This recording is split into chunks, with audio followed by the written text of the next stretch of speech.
तेरा कलाम रहेगा कायम पहाड़ जब न रहे खुदाया, तेरे मुंह की एक बात भी टलेगी ना चाहे कुछ भी हो।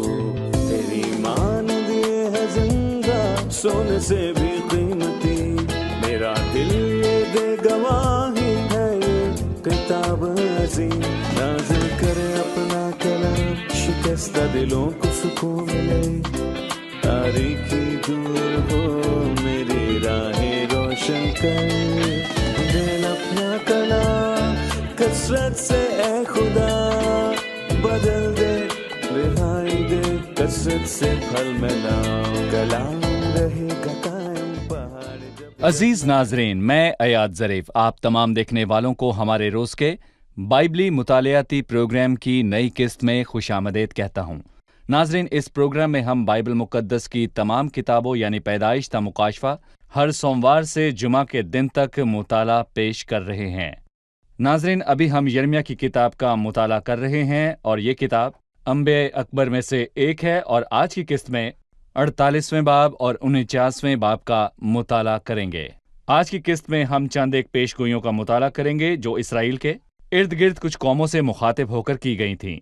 प्रोग्राम के बाकायदा आगाज से पहले मैं स्टूडियो में आए खुदा के खादिम का खैर मकदम करूंगा, भाई यूसुफ का। खुश आमदेद भाई। शुक्रिया भाई। और स्टूडियो में आए हमारे दीगर मेहमानों को भी खुश आमदेद। नाजरीन, हम एक छोटे से वक्फे के बाद मुताले का बाकायदा आगाज करेंगे।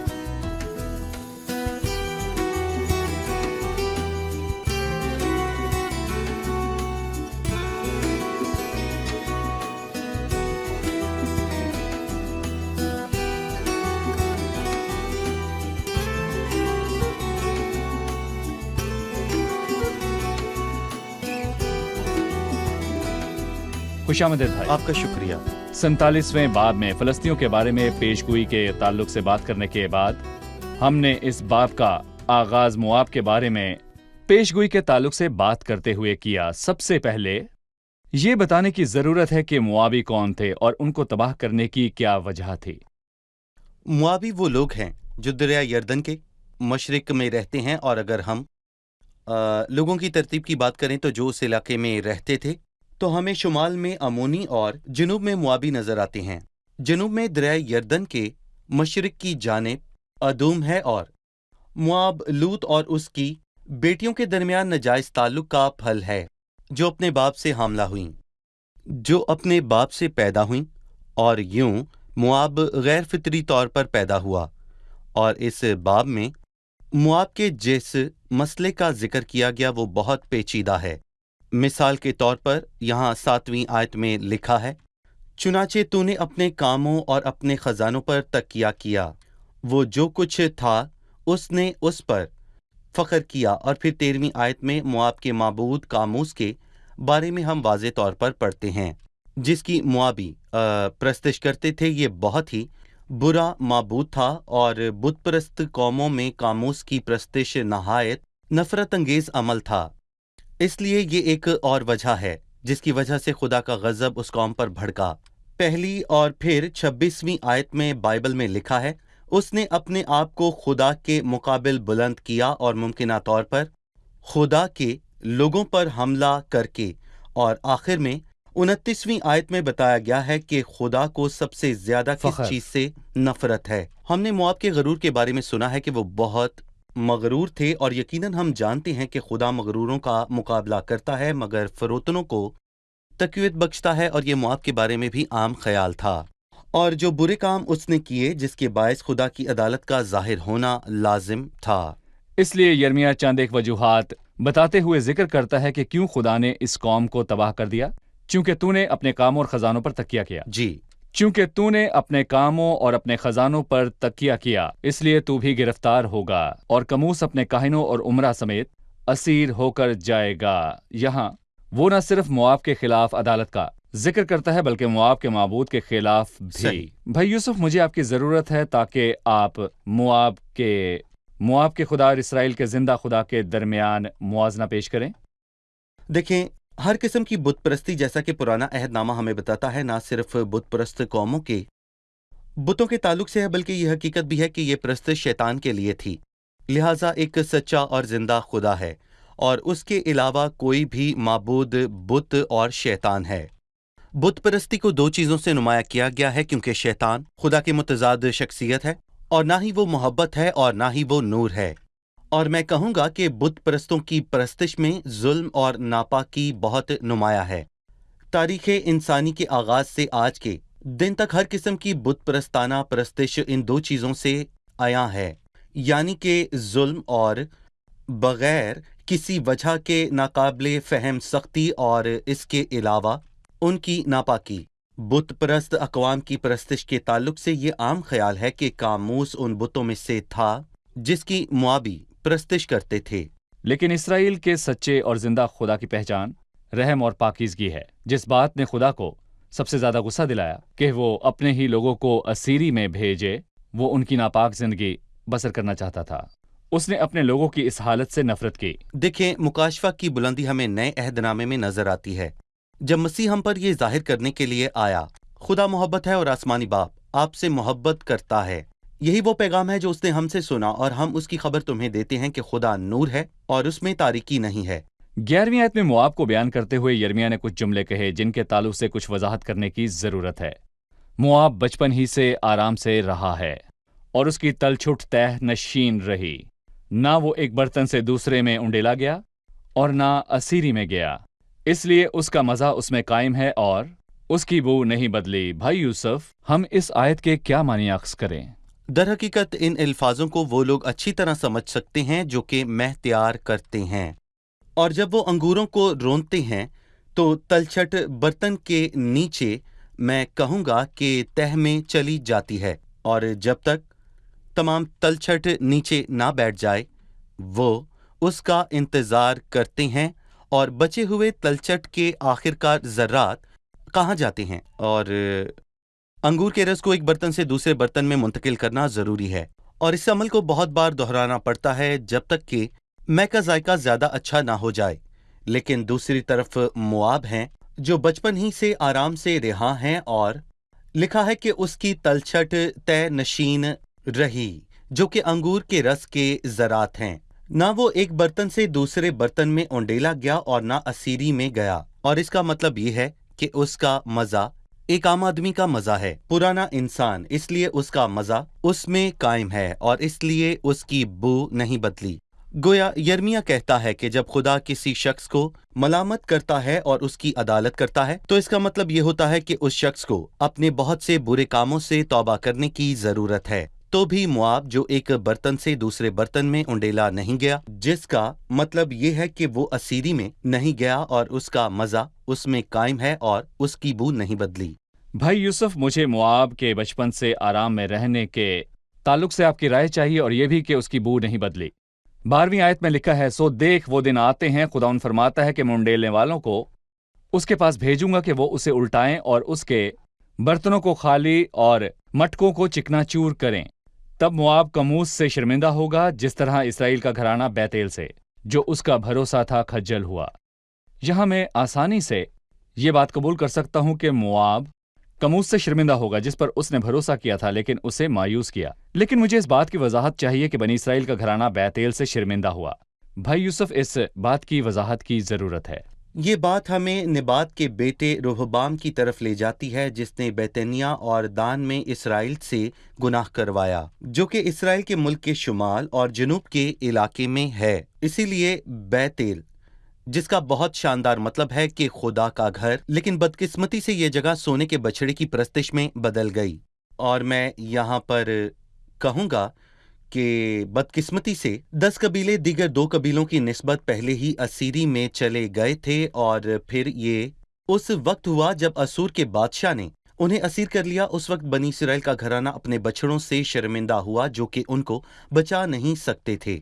यकीनन वो जिंदा खुदा का हवाला नहीं देता, बल्कि सोने के बछड़े का हवाला देता है जिसने उन्हें ना बचाया, जिसे नबात के बेटे रहबाम ने बनवाया था। इसलिए वो कमूस के साथ मुआवजना पेश करते हुए बैतेल के ताल्लुक से खुदा का जिक्र नहीं करता, बल्कि वो सोने के बछड़े का जिक्र करता है जिसे बैतेल में नस्ब किया गया था।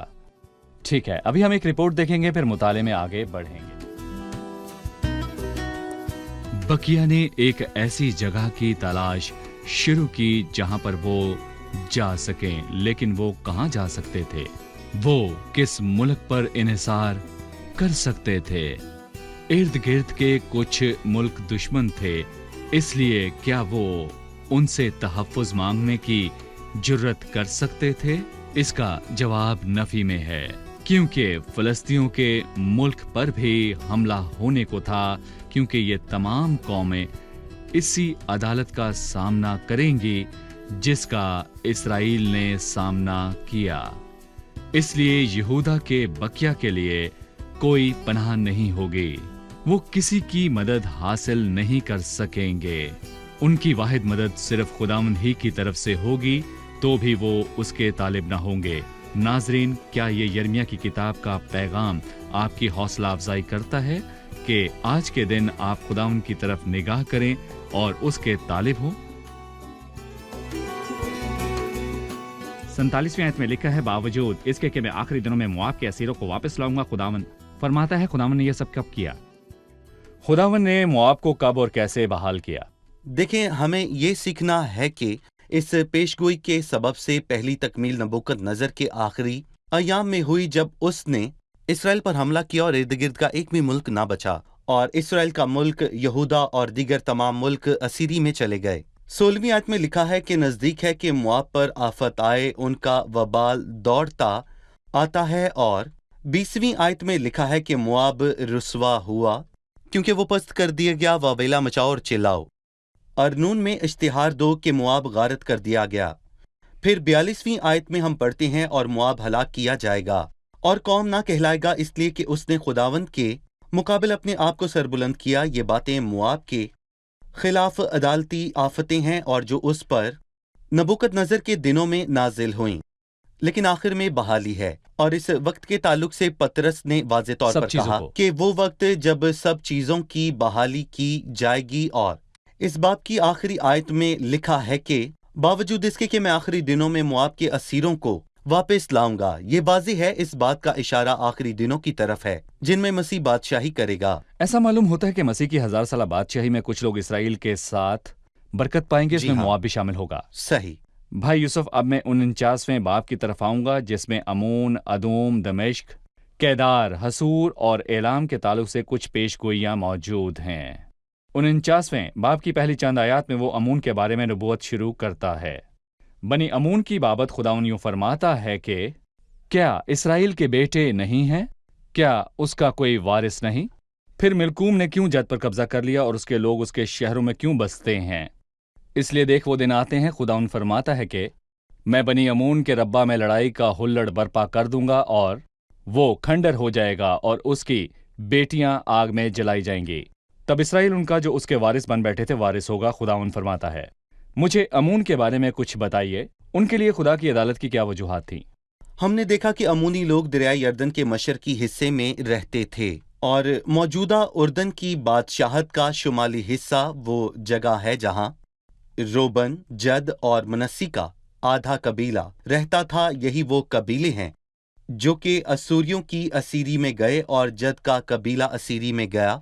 लेकिन मैं यहाँ पर ये कहूँगा कि बदकिस्मती से अमूनी जो कि जद के पड़ोसी थे उसकी मिरास पर काबिज हुए, और यहाँ पर यही लिखा है उनके पड़ोसी। और फिर पहली आयत में लिखा है, फिर मलकूम ने क्यों जद पर कब्जा कर लिया? हाँ, मैंने अपने लोगों की मलामत की, लेकिन तुम इस जमीन पर क्यों काबिज हुए जो तुम्हारी नहीं? और जो कुछ तुमने इसराइल के साथ किया तुम्हारे साथ भी वही किया जाएगा। और इसीलिए दूसरी आयत में लिखा है, इसराइल उनका जो उसके वारिस बन बैठे थे वारिस होगा। खुदावंद फरमाता है, इसलिए जो तुमने बोया वो काटो, और जो कोई कुछ बोता है वो वही काटता है।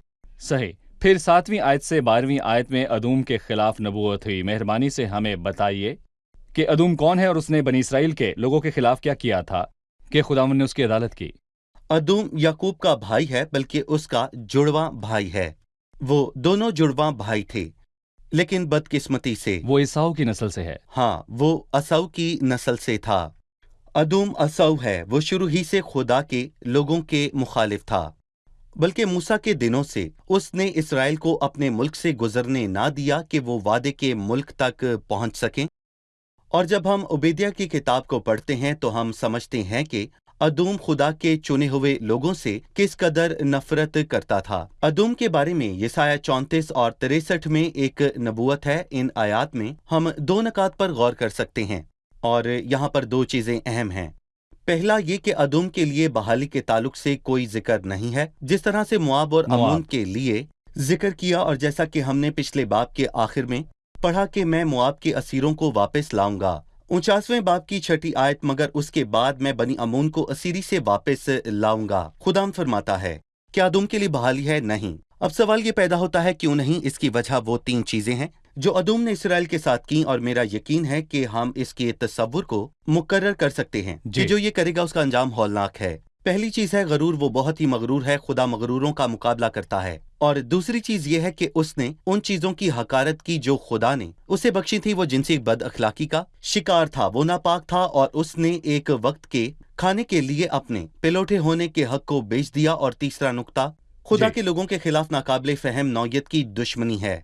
और मैं ये कहना चाहूंगा कि जो कोई खुदा के लोगों की मुखालफत करता है उसका अंजाम हौलनाक है। पीने की आर पर लात मारना तेरे लिए मुश्किल है। ये हर दौर के लिए एक सच्चाई है। ठीक है, अब मैं अगली कौम के ताल्लुक से बात करना चाहूंगा।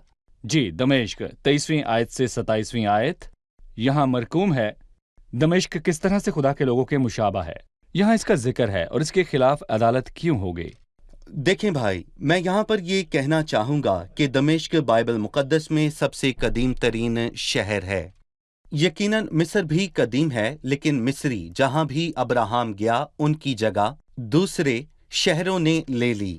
लेकिन हम दमिश्क के मुतल्लिक पैदाइश 15 में पढ़ते हैं, अली अजहर का ताल्लुक दमिश्क से था। ये कदीम तरीन शहर है और ये दुनिया से मुशाबत रखता है, खास तौर पर इस ताल्लुक से कि उसे खुदा के तहाइफ की कोई जरूरत नहीं। क्या दमिश्क के दरिया अबाना और फरफर इसराइल की सब नदियों से बढ़कर नहीं है? हमें खुदा से किसी चीज की जरूरत नहीं है, और ये चीज दुश्मनी की तरफ इशारा करती है। और आरामी और शाम की बादशाहतें तारीख में इसराइल की मुखालफत करती रही हैं, और इसीलिए नबूकदनजर के दौर में उनकी तबाही हुई। इसी तरह मुस्तकबिल में भी उनकी तबाही होती रहेगी जब शाह शुमाल खुदा के लोगों पर हमला करते हुए नीचे मिस्र तक जाएगा। और हम इस ताल्लुक से दानियल के 11वें बाब में तफसील जान सकते हैं। सही। आए अब 28वीं आयत और 33वीं आयत में केदार और हसूर के बारे में बातचीत करते हैं।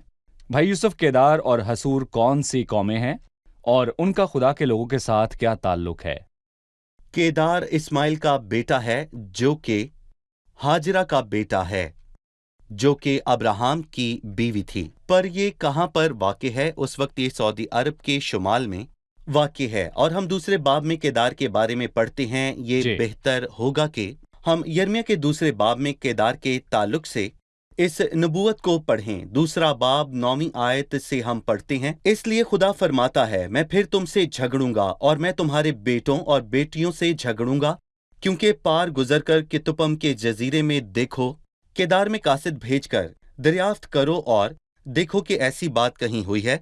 क्या किसी कौम ने अपने माबूदों को, हालांकि वो खुदा नहीं, बदल डाला? इसका मतलब कि अगर केदार के, तो भी मैं कहूंगा कि उन्होंने अपने माबूद नहीं बदले जो कि खुदा नहीं थे।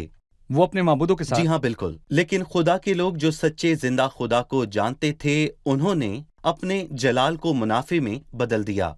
हम अदालत की वजूहात को जान सकते हैं, जिसमें एक मनफी और बाकी मुस्बत बातें हैं।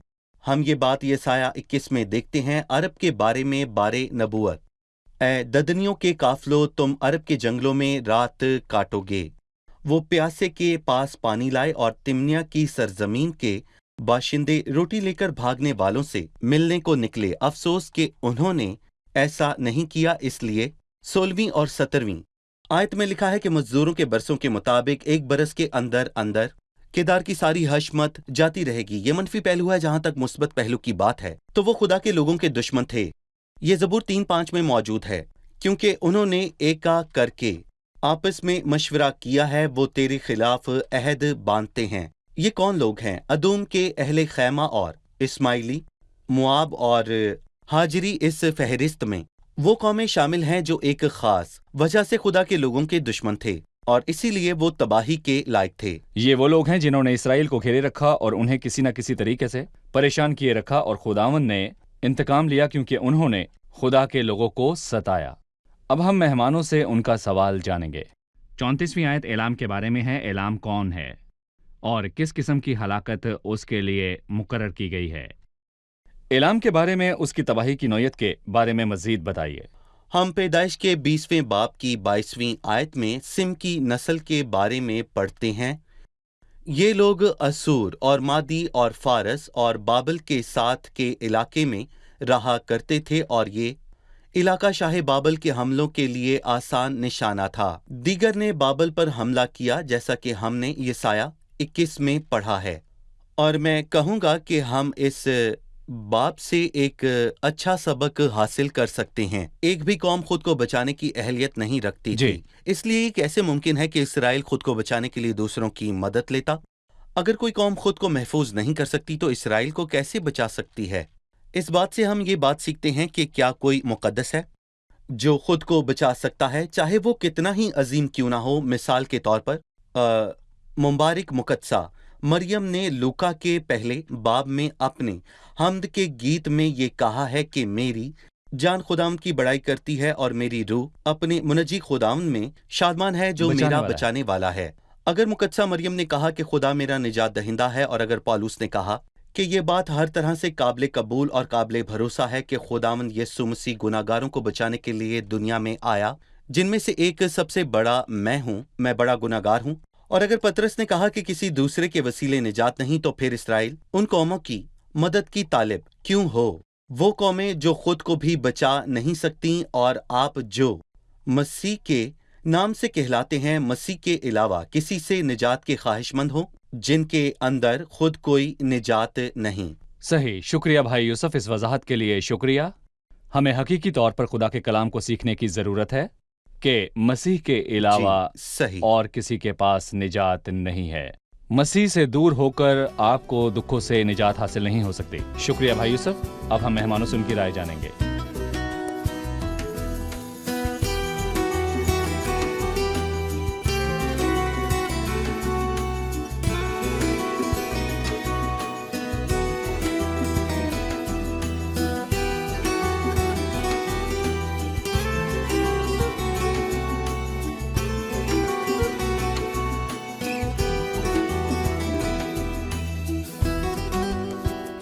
आप तैयार हैं? 48वें बाब में मुआब के बारे में नबूवत शामिल है। मुआब कौन है? खुदावंद मुआब को क्यों तबाह करना चाहता था? मुआब लूत और उसके बेटों के दरमियान नाजायज़ और गैर फितरी ताल्लुक़ के नतीजे में पैदा हुआ था। जिस तबाही का उसे सामना हुआ, इसकी 4 वजूहात थीं। एक कि वो अपने कामों पर बहुत फ़ख्र करता था। वो कमूस जैसे बुत की परस्तिश करता था और वो खुदाउन के मुकाबले में ख़ुद को बुलंद करता है। 26वीं आयत और 29वीं आयत में लिखा है, उसने खुदा के लोगों की तज़लील की। जी बिल्कुल, उसने खुदा के लोगों को सताया। ठीक है जी भाई यूसुफ, सही, ठीक है। 49वां बाब अमून के ताल्लुक से बताता है अमून कौन है और वो कौन सी वजूहात हैं कि खुदावंद अमून को तबाह करेगा।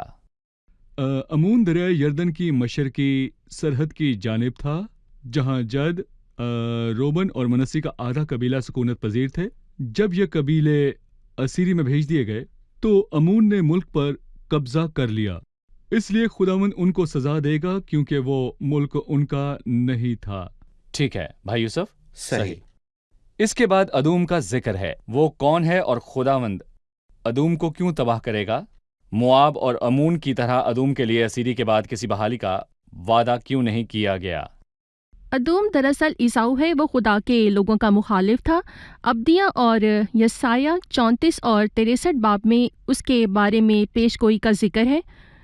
खुदावंद अदूम की 3 बुरी चीज़ों की वजह से उसे बहाल नहीं करेगा। एक उसका गरूर है, और दूसरा वो खुदावंद की नेमतों की हकारत करता है जो उसे बख्शी जाती हैं, और तीसरा वो बगैर किसी माकूल वजह के खुदा के लोगों के खिलाफ है। सही जी भाई यूसुफ, सही। आप सबका शुक्रिया। भाई यूसुफ आपका भी शुक्रिया। अजीज नाजरीन, हमने आज की किस्त में 48वें और 49वें बाब में से सीखा कि खुदा उन कौमों को तबाह करेगा। अगर खुदा उन कौमों को तबाह करेगा तो इसकी वजह उनकी बदी है। वो अपने लोगों को असीरी में भेज देता है।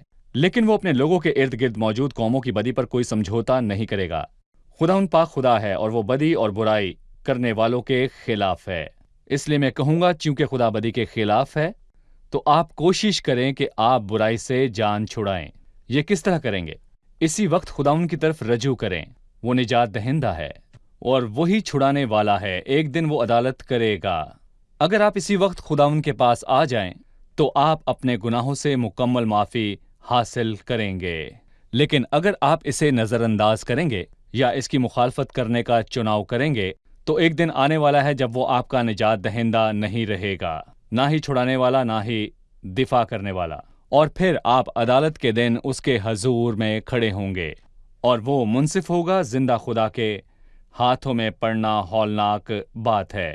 صلیب میں اس کے کفارے کے اندر پناہ لیں اور پھر آپ راست بازی اور نجات سے لطف اندوز ہوں گے۔ اگلی قسط میں پھر ملیں گے۔ خداوند آپ کو برکت دے۔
تیرا کلام رہے گا قائم، پہاڑ جب نہ رہے خدایا، تیرے منہ کی ایک بات بھی ٹلے گی نہ چاہے کچھ بھی ہو۔